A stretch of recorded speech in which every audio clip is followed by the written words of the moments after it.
Chapter 18, Ashtavakra speaks.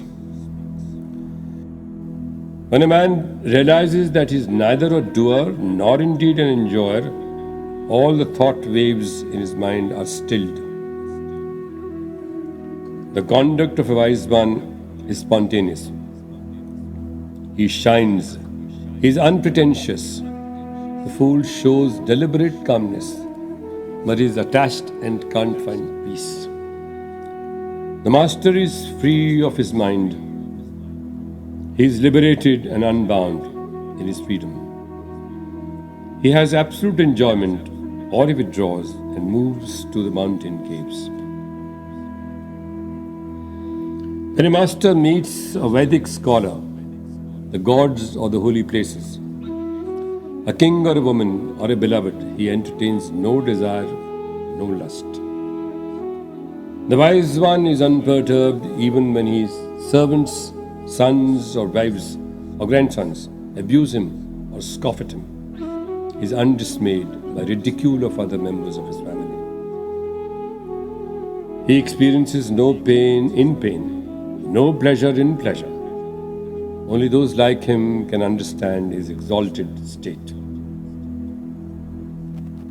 He has no sense of duty that normally binds people to the world. He does not have any form. He is unchanging, untainted, and all-pervading. The wise remains unperturbed even in the thick of action. The fool, even in idle state, remains agitated by the noise within. The master performs his normal duties with equanimity. He is happy sitting, happy when he sleeps or moves. He is happy speaking and happy eating. He knows his real nature. He goes about doing his work without agitation. He has no distress like ordinary people. He shines smoothly like a vast lake. All his sorrows are extinguished. The fool is busy in action, even when he is not doing anything. The wise one, even in action, gathers the benefits of stillness. The fool often shows aversion to his possessions. The wise one, who has no attachment to the body, there is no attraction, no aversion. The fool is caught between the idea of thinking or trying not to think. The master who lives within himself, though engaged in ideation, is beyond awareness. The master is like a child. He has no motive. In any of his actions, he has no attachments, even in the action being performed by him. He is blessed. He is the knower of the self. His mind is not thirsty. He stays the same in all conditions, seeing, hearing, touching, smelling or eating. The wise one is like sky. He does not change. There are no ends and no means. The word does not matter to him, nor its reflection. He is the embodiment of his own space, ever victorious. This is his own nature. Having renounced all desires, he remains ever in a state of bliss. There is no need to say anything more. The master who realizes the truth has no desire for enjoyments or for liberation. Devoid of all passions, he stays the same everywhere, at all times. There is nothing left for him to do. He has given up the duality of the world, which arises in the mind and is manifested only in the names, his pure consciousness. The man with a pure heart knows for certain that the world is a product of illusion. Nothing really exists. He is able to see which cannot be seen otherwise, and he is at peace. He does not see the phenomenal world at all. He shines and is naturally effulgent. Rules of life, dispassion, Renunciation or self-control do not apply to him. He does not see the duality in the world. There is no sorrow, no joy, no liberation or bondage. He shines in a manner that is infinite. The illusions of the world prevails till the dawn of self-knowledge. The wise one has no I-ness, no mindness. He is free from all passions and he shines. The wise one knows the self to be imperishable and free from grief. He does not care for knowledge or the world. Where is the feeling, I am the body is mine? The moment a person of dull intellect gives up control or concentration, he falls prey to desires and fancies. A fool, even after hearing the truth, does not give up his delusion. He may appear calm and composed outwardly. Through suppression of desires, he is full of craving inside. On realization of truth, all work falls away.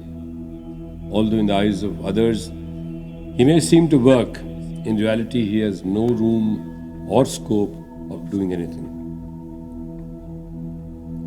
The wise one is fearless, never perturbed. He has nothing to do, there is no darkness, there is no light, there is nothing at all. He has no specific attributes. His nature defies description. There is a need for patience, discrimination, and even for fearlessness. For the Master, there is nothing at all. There is no heaven, there is no hell. There is no such thing as liberation in life. In the eyes of a yogi, nothing exists. The Master does not yearn for gain. He does not grieve over any loss. His serene mind is filled with nectar and supreme bliss. Completely free from desire, he does not praise the peaceful nor blames the wicked. He is the same in joy and sorrow and finds nothing to be achieved. The wise one does not hate the world. He does not seek the self. Free from joy or sorrow, he is neither dead nor alive. The wise one has no attachment with his family. He has no desire for the sense objects of the world. He does not even care for his own body. He leads a glorious life. Whatever happens to him or whatever comes to him, he is always happy. He wanders at will. Wherever he is, when the sun sets in, he lies down and rests. He stays reposed on the foundation of his own being. He does not care whether the body lives or dies. He has completely transcended the cycle of birth and rebirth. The wise one keeps no possessions, has no attachments. He stands on his own. He moves at will. He is free from any duality. All his doubts have gone. He stays blessed. The Master is devoid of ego. Gold, earth, stone are all the same to him. He has cut loose the knots that bind his heart. He has cleansed himself all rajas and tamas. Thoughts and acts, he shines. He is completely indifferent to everything. There is no desire left lingering in him. He is absolutely content. There is no comparison to such a liberated one. Only one who has no desire sees without seeing, speaks without speaking, knows without knowing. He is freed from sense of good and evil. A king or a beggar, whoever he is free from desire and is unattached, he shines. He is without any guile, he is fulfilled and has found his way. He is simple and has no care for restraint or abandon. He has no interest in finding the truth. He has no desires, contented with self He has transcended all his sorrows. Nobody can describe his inner thoughts and experiences. He is not asleep even in a state of sound sleep.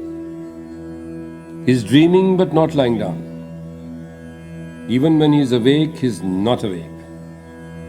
The wise one is content in all conditions. The man of wisdom has no thoughts. Even while thinking, he has sense organs, but is devoid of them. He has intellect, but no intelligence. He has personality, but seldom thinks for himself. The wise one is neither happy nor miserable. He is neither attached nor unattached. He is not liberated. He does not seek liberation. Indeed, he is neither this nor that. He is not distracted amid distraction. He is in samadhi, but is not meditating. He is foolish, but is not a fool. Knowing everything, he knows nothing. The liberated one always abides within, under all conditions. Duty or action has no meaning for him. He is free of all desires and never worries over job done or not done. The wise one does not feel annoyed when blamed. He is not delighted when praised. He does not rejoice life, nor fears death. The wise man with a calm mind neither seeks a crowded place nor the solitude of the forest. Everywhere and indeed always he remains the same.